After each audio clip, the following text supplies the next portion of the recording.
We're Sainties. St. Elizabeth University. St. Elizabeth is the best kept secret in New Jersey. Here, turn your passion into your profession. St. E's has one goal: to support intelligent, determined young women and men, becoming the best people they are destined to be. The power to learn. The power to grow. The power to succeed. We're St. E's. St. Elizabeth University. The power to soar. Good afternoon, everyone. Thank you so much for being here in attendance, and welcome to the start of the spring semester speaker series program here for the St. Elizabeth University Center for Holocaust and Genocide Education. We are beginning today with an astounding presenter, speaker, scholar, and all-around masterclass individual in Deborah Levine. My name is Rich Quinlan. I am the director of the center here at St. Elizabeth, and I could not be more thrilled or more honored to have all of you with us today. We are going to actually begin today's presentation with a quick introductory video so we can all learn a little bit more about Deborah and her work. And then following that, we will begin a little bit of an interview session with her, and then there will be plenty of time left over for anyone to have questions or comments for her. Please feel free just to enter those questions into our comment area, and I will moderate them. So I'll turn things over now to Deborah's intro video, and then we should have just an exceptional program. Stories of World War II and the Holocaust were not part of my childhood. Dad finally shared that he'd interrogated Nazi prisoners of war, liberated death camps, and that he'd saved his wartime letters in a small file cabinet in the back of his closet. There was a sudden call from headquarters to report to Camp Ritchie, and I was to keep my transfer secret. That night, I whispered to Estelle, "We're getting the hell out of here." Aaron began training for the military police and could only visit me twice a week. Never before, I believe, have college commencements been so appropriate to the times, nor so symbolic of all that we hold dear. There are at work in the world today powerful forces, the significance of which no individual and no nation can ignore without jeopardy. Towards the end of the war, Dad described stumbling on the entrance to Nordhausen. One cannot convey the right smell and the impression made by 2,000 to 3,000 starved corpses, or the inexhaustibly hungry eyes of still alive Jews and Russians. The liquidation of the Warsaw Ghetto by the Germans is being speeded up. It is intended to empty the ghetto altogether and close it before the spring. The methods used are most brutal and inhumane. A similar extermination of Jews is going on all over Poland. You must rouse the whole world to action. Only 200,000 remain, and they are threatened with annihilation. Many Jews were dragged from their homes. Others were ejected from the hospital.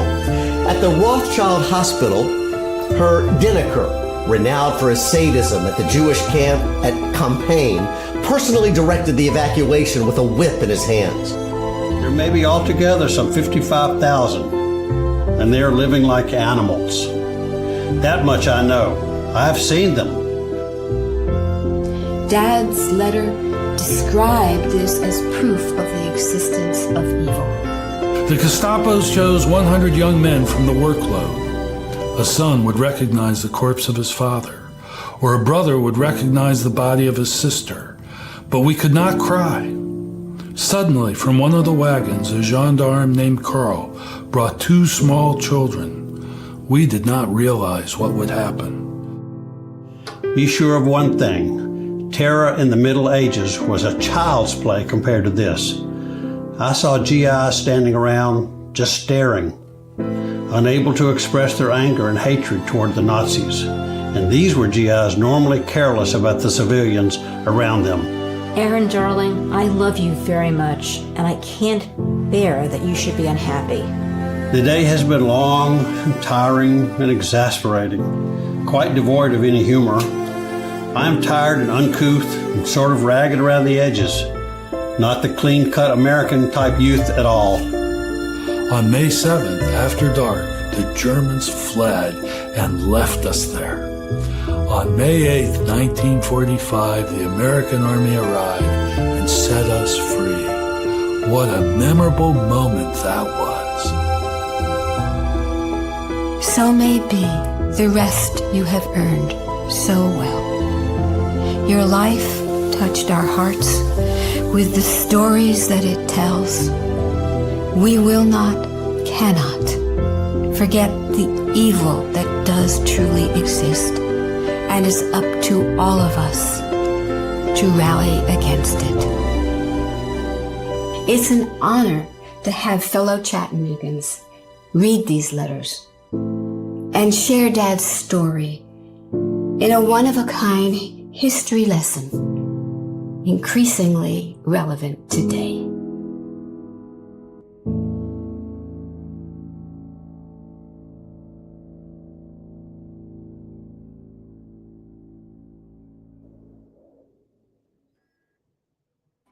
So that gives you just a little bit of a sense of what Deborah has done. And to tell a little bit more about her, she is an extraordinary woman who has spent her life making incredible change in all that she's done. This is someone who was an IT director at Office Manager in the 1980s. She was an interfaith organizational founder in the 1990s.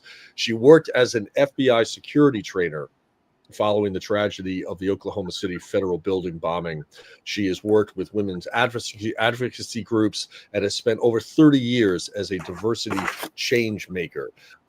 Deborah has written nearly 20 books, and just some that I cannot strongly enough urge people to read include When Hate Groups March Down Main Street, The Liberator's Daughter, Religious Diversity at Work and also in Our Schools, an unbiased guide for educators and leaders, and of course, Untold, Stories of a World War II Liberator, which shared the remarkable letters written by her father.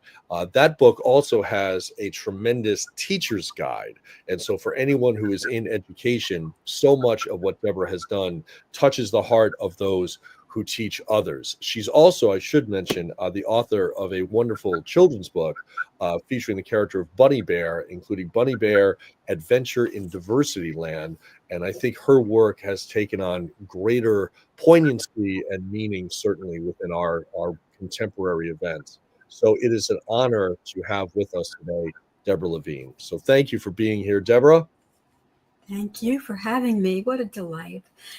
I'm always tearing up when I see even that short summary of the documentary. The whole documentary is available on YouTube and is used in classrooms. And that's what I wanted it to be. That's what I really wanted to start with today. I want you to go on in a little bit more depth, if you could, about the documentary, about the text, and some stories that you may have about how it's being implemented in classrooms and the kind of impact that it's having. So the documentary was originally an audio theater play and performed at the University of Tennessee at Chattanooga. And it was an amazing experience to write the script, something I had never done before. But I got mentored and coached by a gentleman named Dylan Kussman, who many of you may have seen as a kid in the movie Dead Poets Society. He was the redhead. He now lives here, teaches cinema history, and mentors people like me. And so I had him play my father. Now, the introduction that you just saw is different. We made that through the Jewish Federation here in town. But you'll see in the fullness of it on YouTube, you'll hear Dylan's voice. when I decided that the world needed to hear these stories and it needed to go further, I contacted something called Jewish Life TV. They told me they don't broadcast anything without graphics, without visuals. But they offered to teach me how to do that. They wanted the world to hear them too. And so they taught me.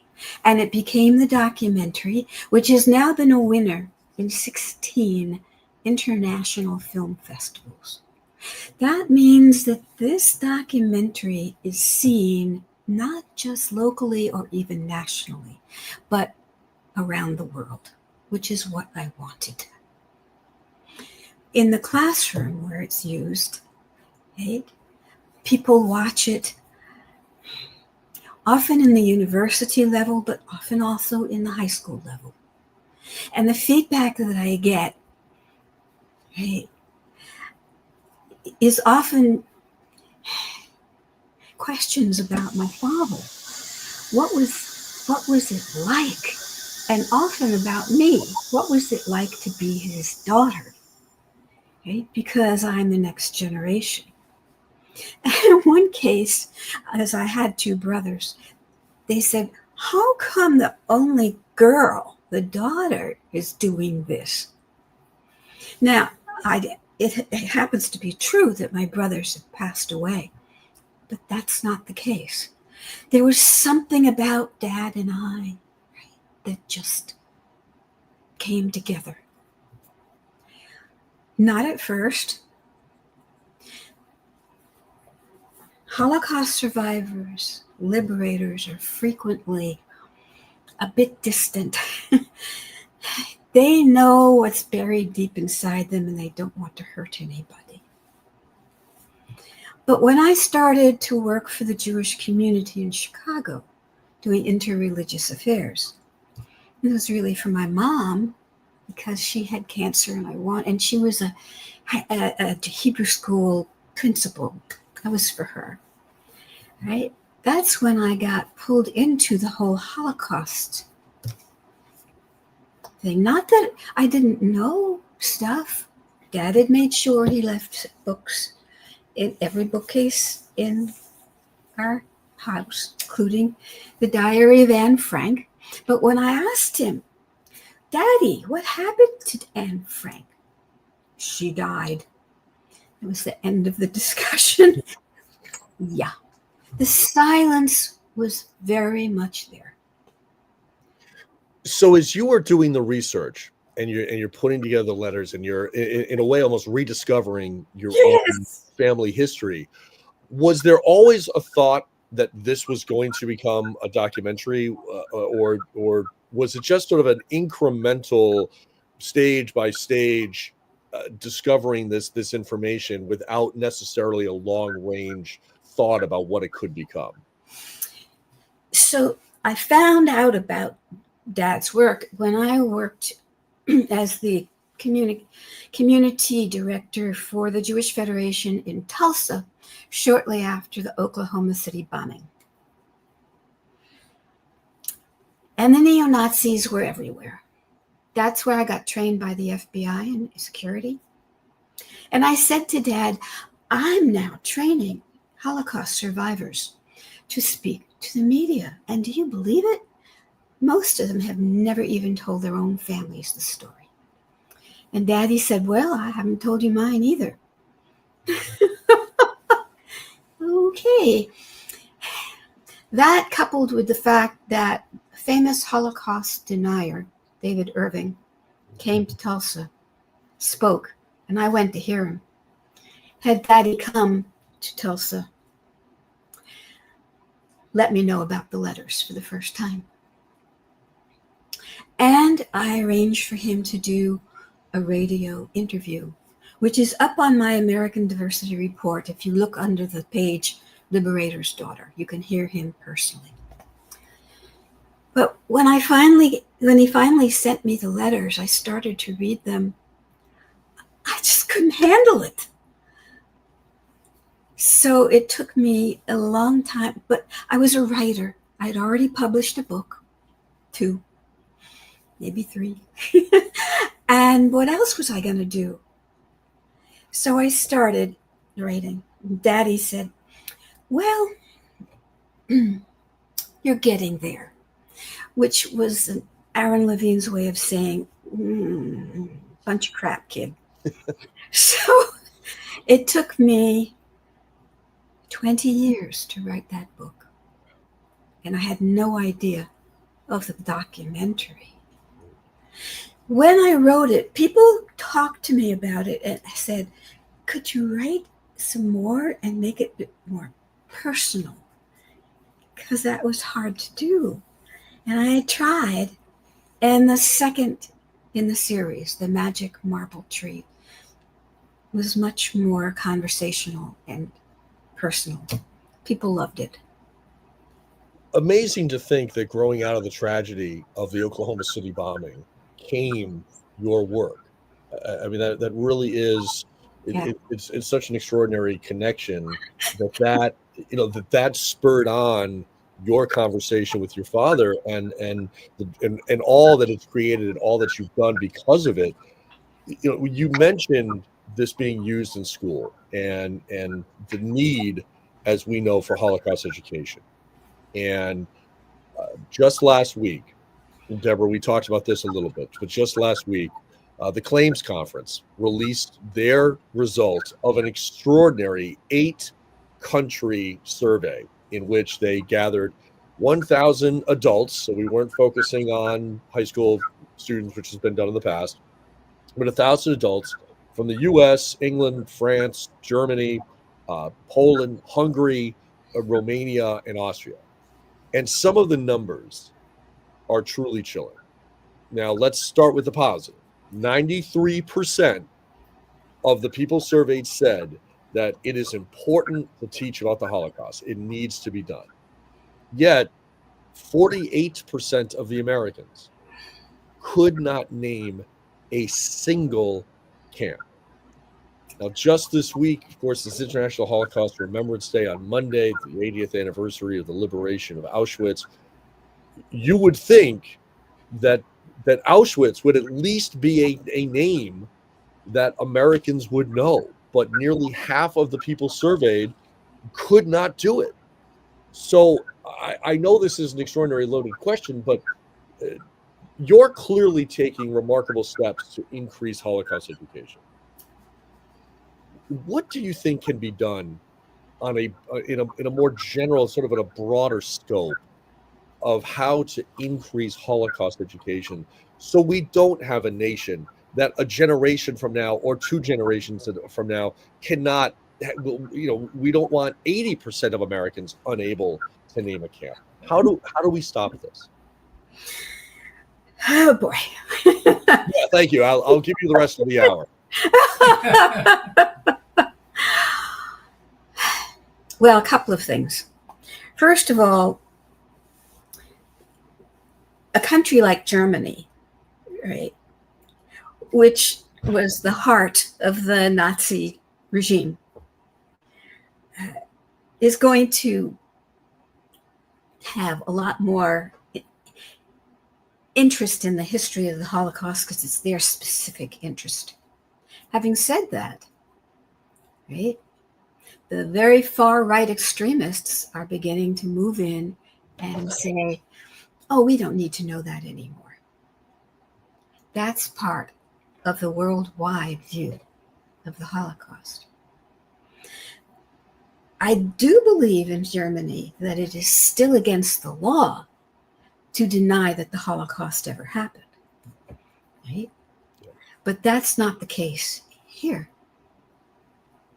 So what you're up against is a lot of online and various nut jobs saying that, one, Hitler was right to kill all the Jews, and 2, the Holocaust never happened.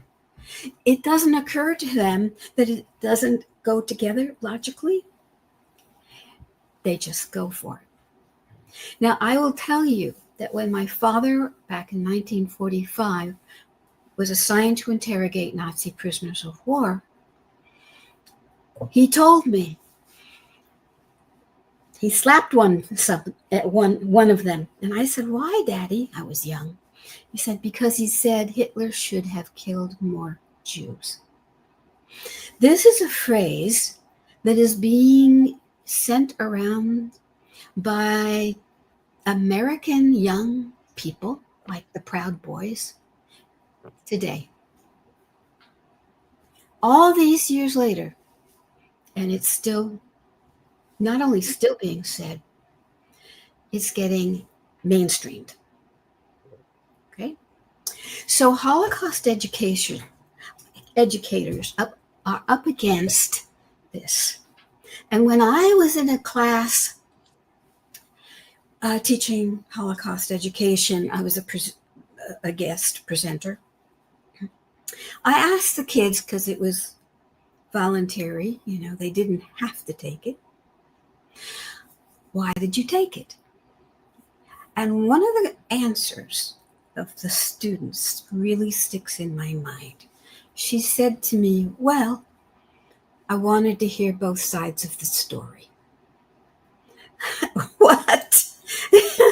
So you're looking at a generation, right, that is hearing things that we never conceived would be out there, with increasingly fewer guardrails, right? On Facebook, wherever. They're not going to do anything about it. The teachers are going crazy, right? Especially since now they're being told they can't teach anything that is divisive. Right? Well, what are they going to do? They don't know, and some won't teach it. And some will only take about 2 hours to teach it. What can you do in 2 hours? So you say, yeah, we have a Holocaust education, but it's not worth talking about. So what you need to do, right, is go to your Board of Education, talk to them about this. Make sure there is a curriculum.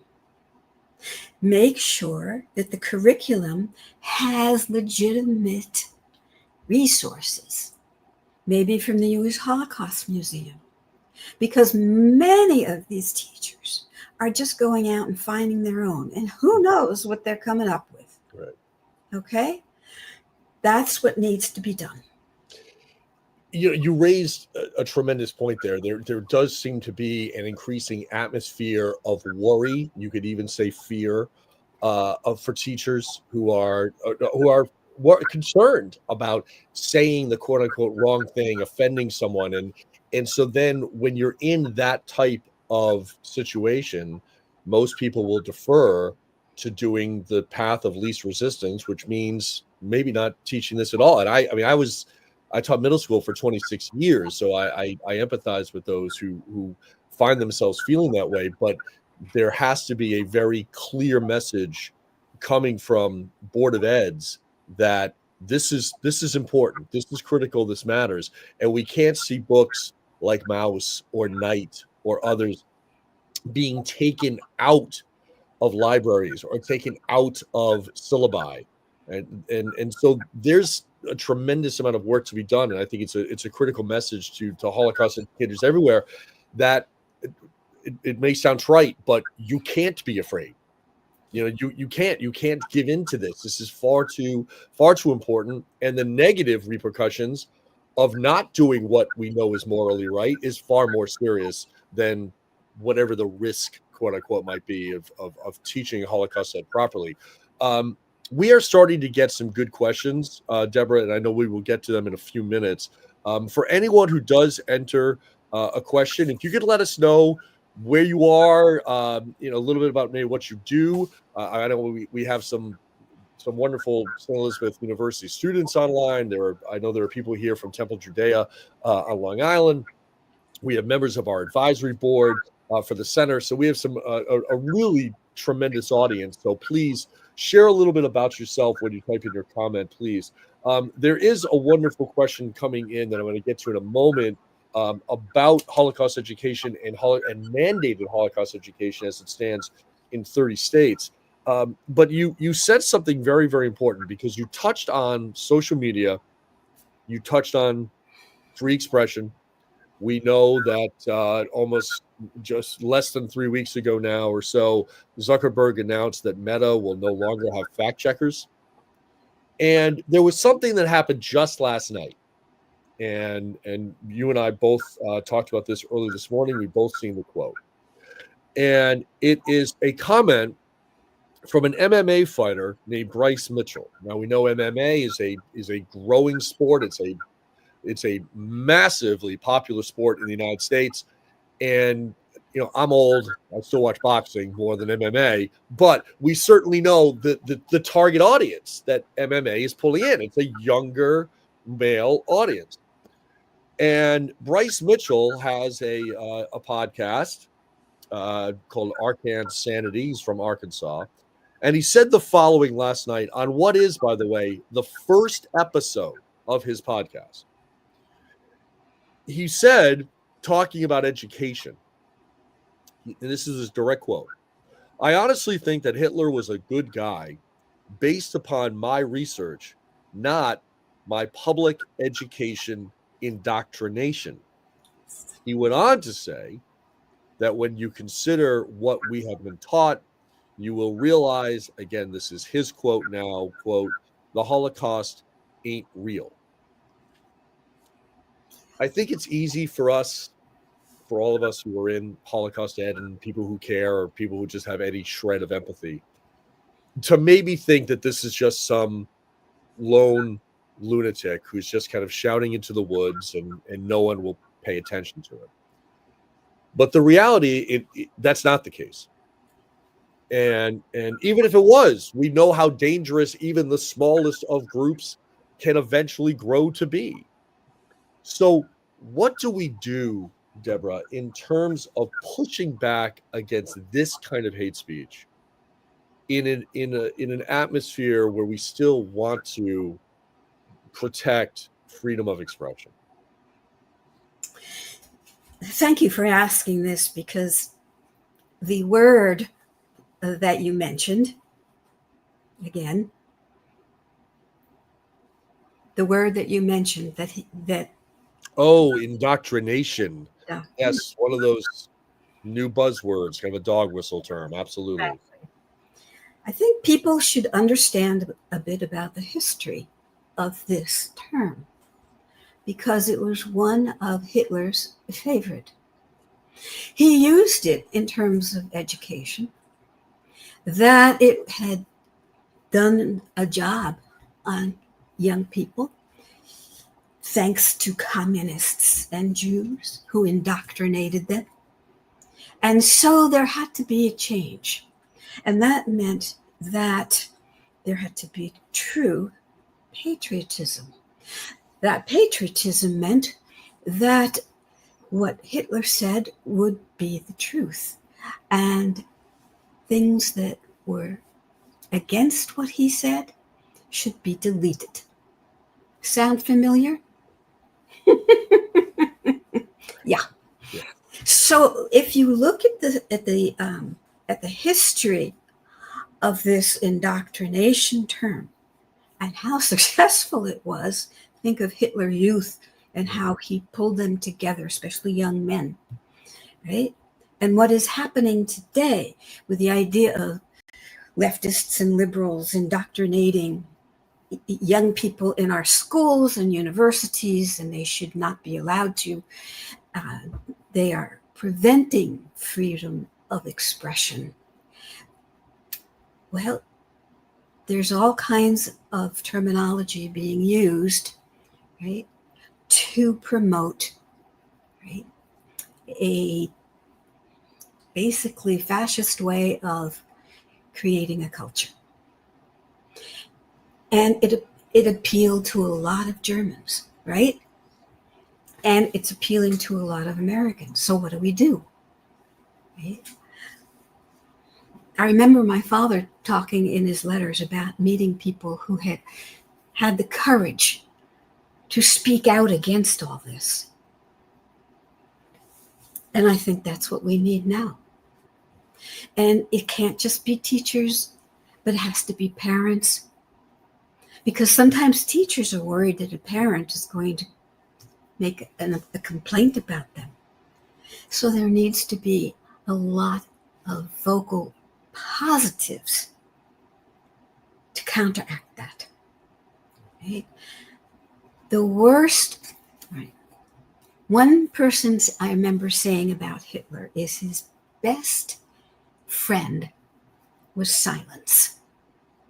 The bystander syndrome, right, was something that he depended upon, and we must not. There you go.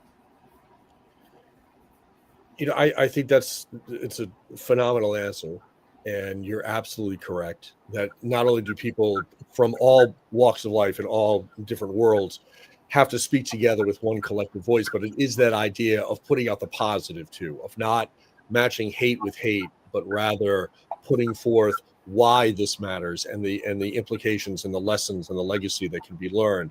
And I think that leads in perfectly, Deborah, to our first question that I have here from Marjorie, which a very good friend of mine, and she's actually the chairwoman of our advisory board here for the center. And she does remarkable work with Jewish organizations both in New Jersey and in Florida on Holocaust education. And her question is excellent. We know that there are roughly 30 states that mandate Holocaust education. There are a few others that have sort of investigative boards, but have not yet mandated the education. About 30 have. But she wrote, a day and a half ago, an executive order was circulated that would have impact on Holocaust remembrance commemorations. And this was to be part of the DEI initiatives that have been undeniably unsupportive of Israel and Jewish communities. She said, of course, that seems rather senseless to eliminate more connections to a subject you just mentioned as unknown. So what are your feelings? Because there's been so much conversation about this. And as a woman who has committed her life to diversity studies, and when you see something like International Holocaust Remembrance Day being thrown in with programs that may no longer receive any kind of federal funding, I can't even imagine. So if you could just talk a little bit about that, please, that would be great. Yes, I saw that announcement, and there have been several suggestions about this. And I wonder if Yom HaShoah coming later in the spring will experience similar responses. And part of this, I believe, has come from the Israel-Hamas situation. And it is unfortunately a horrible situation that is affecting people in many different ways. And it has affected certainly Holocaust education. The, can I put it? Part of the problem is that there isn't and hasn't been, at least, enough education about Judaism in general and Israel in general. There is not an understanding, right, of the Jewish people's attachment to Israel. And I want to show you something.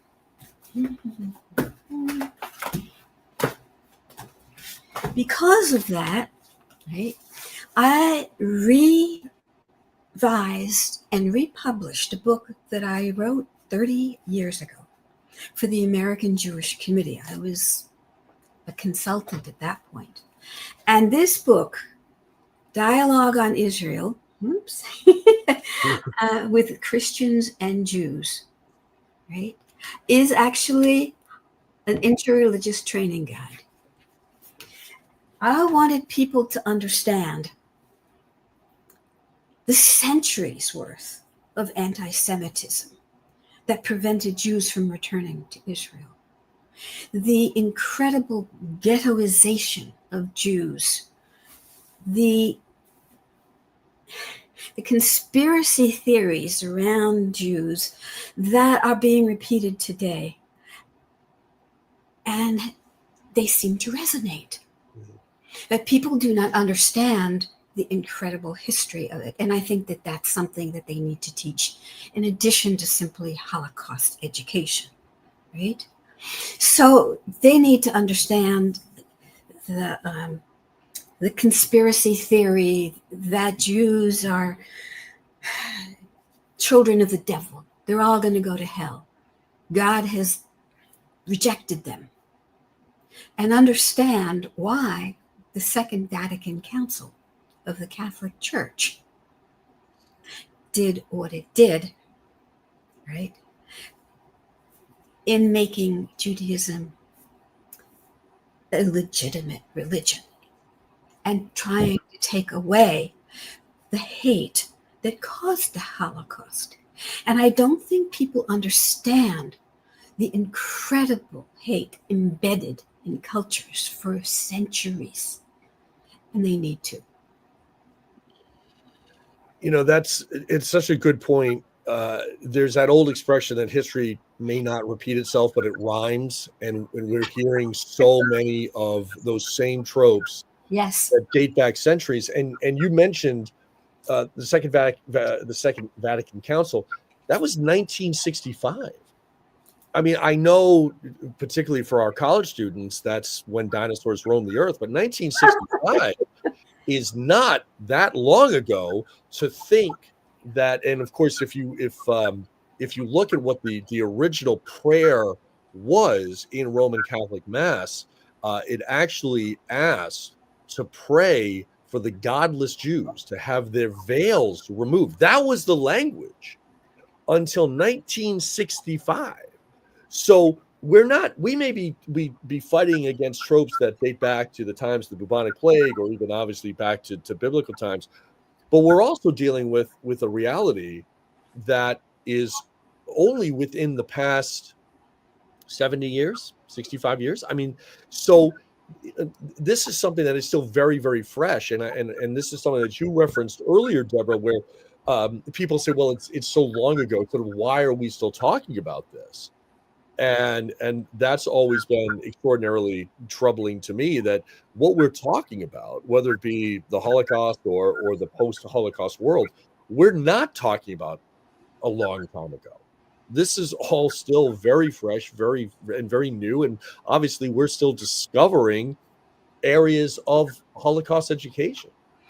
I think that's very true. And it is not just 1965.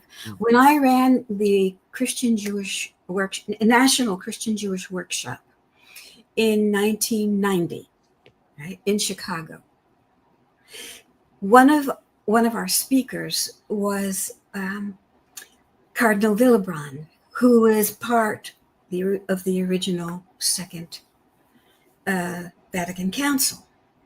Also part of that was a gentleman, Jan Niemöller, the son of Martin Niemöller, right? Whose poem many people know. Mm-hmm. And I have a picture of me with Jan Niemöller and his wife, and with Cardinal Bernardine and Cardinal Willebrand. And we talked about all of this and how it was still an emerging issue. It is 1990, okay? And there was a group that came to the reception desk at the hotel where we were having the conference, and wanted to give out brochures that were very anti-Semitic. And the gal behind the desk was a friend from a Jewish organization. She was like, And I walked in and I said, not to worry. We'll take it, darling. We'll give them out. And my friend behind the desk was very upset with me, but the lady was so happy. And I went by and I turned to my friend behind the desk and I said, I'm sure there's a dumpster back outside where you can put this. I would not permit it. Yeah. And that's kind of part of what we need to do. You cannot permit it. Is that part of freedom of speech, or is it hate speech where you just basically, calling fire in a movie theater? And that's what my concern is, that people are thinking hate speech is freedom of speech. Exactly. We have conversations about the First Amendment, but the Supreme Court has ruled. It was Schneck versus United States back in 1919. Language that poses a clear and present danger. It's not protected speech. And so there's so much to what you're talking about. And getting back to that reference from 65, the word, I misspoke, the word was faithless, but it's still very important to understand. And even within that second Vatican Council, there were still 88 bishops who voted against it. It's fascinating numbers. It was well over 2,000 in favor. But I think to kind of bring together so much of what you're saying, and this ties into your life's work as well, interfaith understanding do you think, if you could say, if someone said to you, all right, Deborah, you got to give us an answer to the world's problems here in 10 seconds. Would you say interfaith cooperation could be the best jumping off point to begin to address the issues that we see and hear right now? I have always been convinced that interfaith work, interreligious affairs, as they called it in Chicago, right, has great power. It gives people an understanding of each other. First of all, if you've never met somebody of a different faith, you don't know nothing. And so what I've done with the interreligious affairs thing, I mean, I've founded the DuPage Interfaith Resource Network outside of Chicago back in 1990, and it's still going because it needs it. But writing, and I'm going to show you some here. Writing books for people to use in the classroom, and I've written a similar one for the workforce, was something that I did originally for law enforcement. Because they were dealing with different cultures and they didn't know what they were doing, and they felt like they were idiots.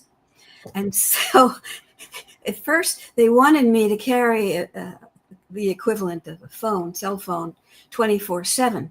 No.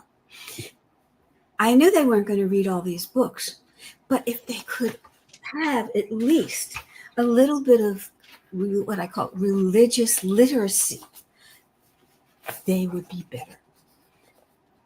And so I created what I call quick reference religious diversity cards. What to know about food, about death and dying, about scripture and the names for it, about calendars. And for people who are interested, those books are called Religious Diversity. One is called Religious Diversity at Work. The other is called Religious Diversity in Our Schools. And they are incredible resources.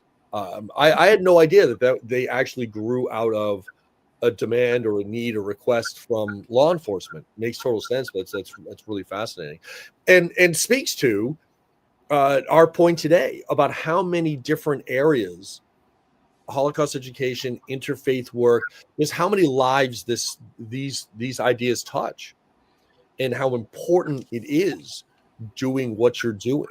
And we certainly have some wonderful comments from people, telling you to please keep talking and spread your news, and so more people will hear you, and they could not be more correct. And if anyone has questions, please feel free to type them in the chat, that would be great. I obviously could go on for hours. I don't want to monopolize other people's time, but I do want to point out that, just as a quick aside here, Deborah is not only here doing this extraordinary work, and she's such an incredible mind, but she's even playing hurt today. She's coming off the flu. Her voice is still giving her. Yeah. So thank you so much. I mean, not only do you do what you do, but you're toughing it out for us here today at SCU, and we're incredibly appreciative. So thank you. Well, let me share with you something. Please do. Can you get me the resilience book? My latest book. Right. Great. See, this is a little frightening. I would say great minds think alike, but you're much greater than I. That is exactly what I wanted to ask you about, your latest work. Okay. What we need today is something that I've worked on all my life, not because I wanted to, but it's resilience. How are you going to be resilient, flexible, persevering in these difficult times? Because you need to be. That's how we're going to be effective. So this book that I wrote, The Art of Resilience, From Pain to Promise, right, is something that talks a lot about what I've done all these years. And each chapter ends in what I call resilience insights. And it's tips and strategies for you to also be resilient and carry on, right? And it also has a certain faith-based element to it, right? That somehow our connection with the divine will help us through these difficult times and give us the strength to stand up, to be vocal and active for what is right and what will help our culture be the democracy and the joyful community that we hope it to be. And so all of these things are up on Amazon. I make them available. And if you have kids, right? How are you going to do that for the next generation? You talked about Bunny Bear? Yeah. Okay. So in doing all of this, not only did I understand how to use audiobooks, but to use AI to put photos to it, pictures to it. We need to understand technology today and use it. And I created this Bunny Bear Adventures in Diversity Land Inclusive Coloring Book. This is for Kindle, as they say in Yiddish. And each of the things that you get to draw has a question to it. Building a huge sand castle, for example, and the question is, what would you like to build with your friends? To think about it, that you can build. And that is what Holocaust education is about, that you have ethics and a moral center. So how do you confront this when in talking about the art of resilience? How do you confront this without giving into either a sense of anger or feeling in a way almost sort of beaten down? Because we're so bombarded with so much hate that it looks like you're standing on the base of a mountain, and it's just such a feat in your mind that if we can try to overcome this. So how do you describe in your book, Deborah, how to do that without falling back into those negative emotions? You're right. There are many, there's dismay and disgust and disappointment and anger and hurt and depression, right? What do? You give yourself 30 minutes and you feel it all, because you cannot just make it disappear. So you 30 minutes and you time it. When it's up, you get yourself off your butt and you keep going. That's what I've done.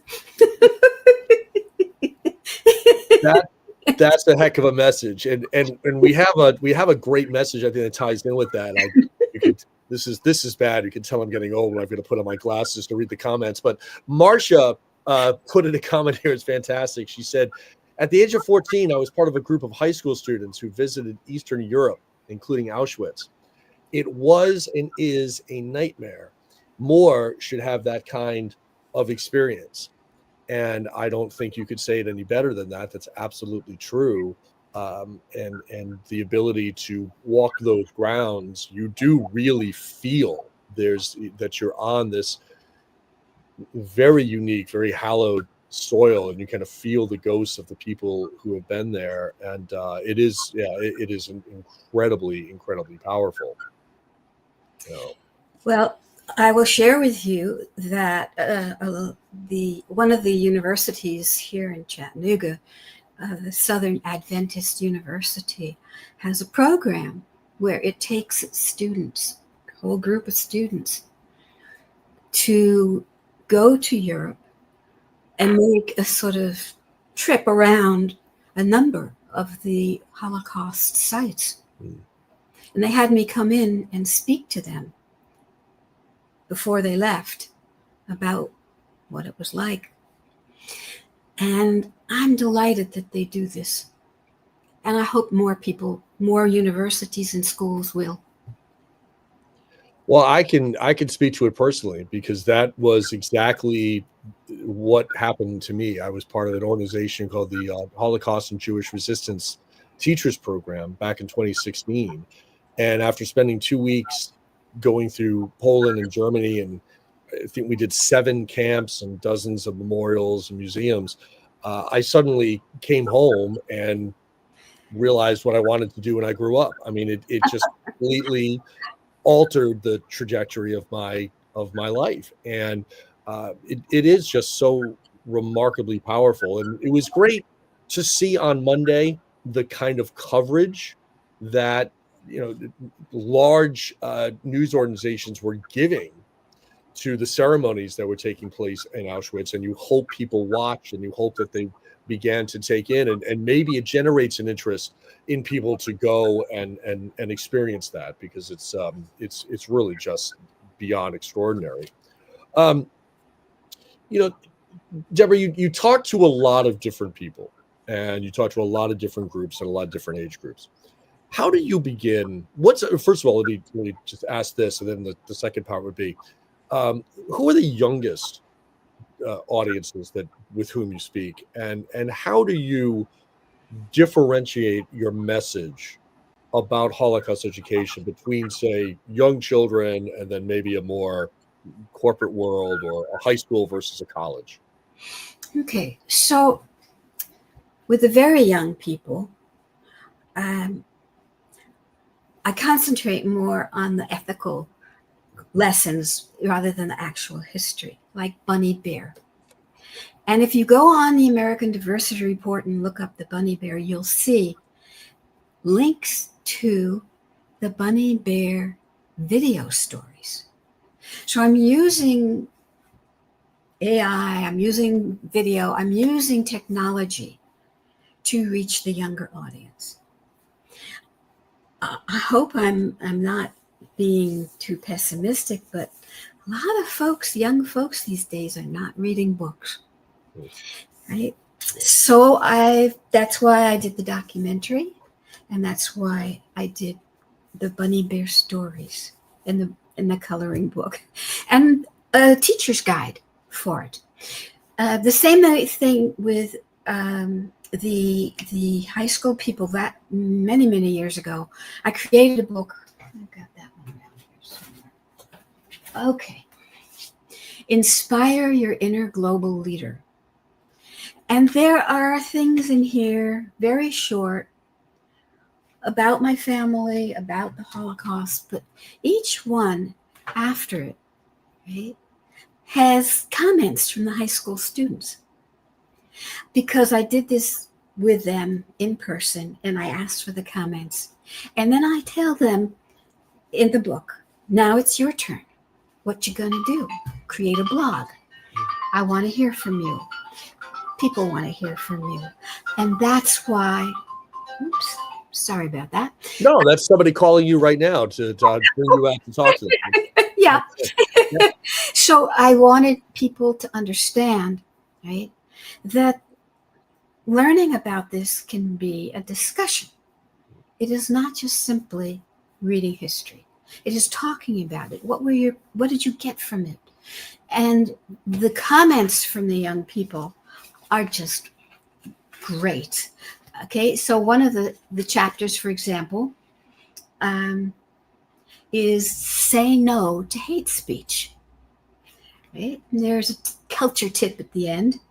And then I give what I call blog food, questions for the students to answer. It says, how would you describe hate speech to your friends? Right? Give an example of hate speech that you've heard or seen recently. So they think about things, right? And that's what I want. So they really have a chance to put their mind to work. Well, because they're thinking about it and they're taking ownership of it and really beginning to work with it. That's fantastic. And they're going to write it down if they pay attention to me, because writing, right, forms your brain. It makes you articulate what you're thinking about, makes it firmer up here. And that's why I always encourage people to write. Well, we're coming to the end, Deborah. And so before we do, I want to thank you again for your time, your incredible commitment to what you do, and the impact that you have on truly a global scale. So let's end with this, because I know you can handle this. You know, we are right now, I think, living through times that are unprecedented. They can be overwhelming and unnerving. So if you were to leave our audience today with one piece of advice or one suggestion how to sort of enhance the world around them, whether it's their family, their friends, their school community, whatever it might be, what would you offer? There is a Hebrew phrase called tikkun olam, which means healing of the world. And that is something you need to embed in yourself. How are you going to do that? And you don't do it through being mean and angry and hateful.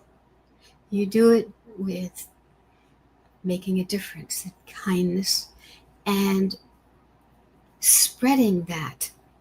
Because right now, we are not a very kind culture. Right? We are one of anger, violence. Right? They've just made guns legal for 18-year-olds. Right? What's that going to mean? And somehow we are going to have to look at the younger generations and make sure that they have the ethical background.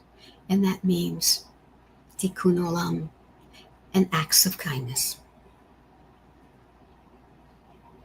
I knew you'd have a perfect conclusion.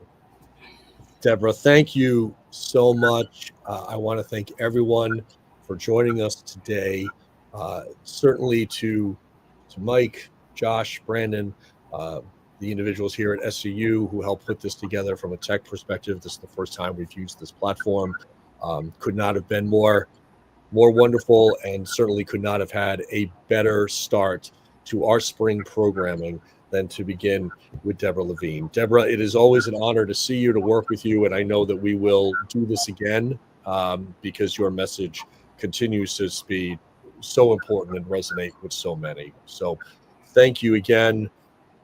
Keep taking care of yourself, drink some hot tea, take the rest of the afternoon off, and thank you, everyone. Please go to the website for the St. Elizabeth University Center for Holocaust and Genocide Education to see our upcoming events. We have 4 more events, but actually just confirmed 2 more yesterday. So the schedule is growing, and I look forward to seeing all of you again very, very soon. Thank you so much. Have a wonderful rest of your Friday and a great weekend, everyone. Take care.